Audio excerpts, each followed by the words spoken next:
দেখে মনে হতে পারে এটা কোনো গ্রামীণ মেলা, আসলে এটা বৃক্ষ মেলা।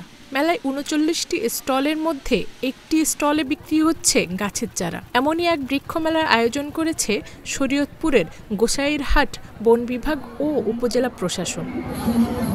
মেলায় একটি গাছের স্টল বাদে যে ৩৮টি স্টল রয়েছে, এর মধ্যে রয়েছে বিভিন্ন মুখরোচক খাবার, ফুচকা, চটপটি, কসমেটিক্স, প্রসাধনী সহ শিশুদের খেলনা ও রাইড। আর মেলার এক কোণে পড়ে রয়েছে মান্নান নার্সারি নামে শুধু একটি গাছের চারা বিক্রির দোকান। মেলায় আসা দর্শনার্থীরা বলছেন, এটা কি বৃক্ষ মেলা নাকি বাণিজ্য মেলা? এখানে যে বৃক্ষ মেলা, যে গাছপালা থাকার কথা ছিল, গাছপালাই নেই, জায়গায় আছে বাইরে কিছু দোকান। তো এখানে একটা বৃক্ষ মেলা হচ্ছে, কিন্তু এখানে বৃক্ষ মেলার মতো মনে হচ্ছে না, কারণ এখানে শুধু একটা দুইটা বৃক্ষের স্টলই আছে। বৃক্ষ মেলা হচ্ছে তাই দেখতে আসছি, আইসা দেখলাম যে এখানে বৃক্ষ মেলা না বাণিজ্য মেলা হচ্ছে। বৃক্ষের স্টল শুধু একটা, এখানে আর তেমন কোনো স্টল নাই, গাছের পরিমাণও খুবই অল্প।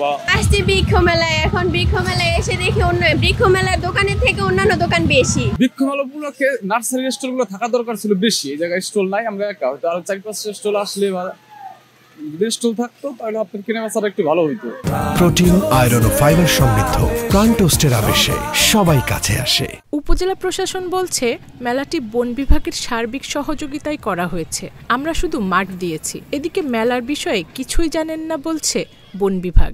আমরা করি নাই, এখানে ভুল, এটা আপনি তো জানেনই। আর এটা ইতিমধ্যে তাদের যেহেতু কিছু অনিয়ম পরিলক্ষিত হয়েছে, যেমন তাদের নিষেধ করা হয়েছে, তা কালকে থেকে বন্ধ হয়ে যাবে। হ্যাঁ, বন বিভাগের বিষয় তো বন বিভাগ জানে, কারণ বন বিভাগের সার্বিক সহযোগিতা নিয়েই তারা করেছে। আমরা শুধুমাত্র তাদের উপজেলা পরিষদের মিটিংয়ের সিদ্ধান্ত নিয়ে আমাদের প্রেমিসেস তাদের ব্যবহার করতে দিই। শরীয়তপুর জেলা নার্সারি মালিক সমিতি গোসাইরহাট উপজেলা পরিষদের সহযোগিতায় গোসাইরহাট ক্যাম্পাসে ১ জুলাই হতে ১৫ জুলাই পর্যন্ত ১৫ দিনব্যাপী বৃক্ষ মেলার নামে একটি মেলা আয়োজন করেছে।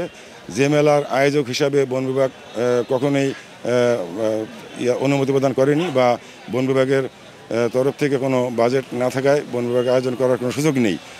তারা নিজেরাই তাদের উদ্যোগে মেলা আয়োজন করেছে, তারা বন বিভাগের নাম ব্যবহার করেছে, যা ঠিক করেনি।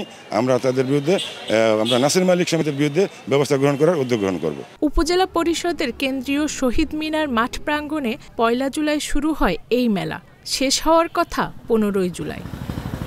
Zulekha Parveen, independent digital.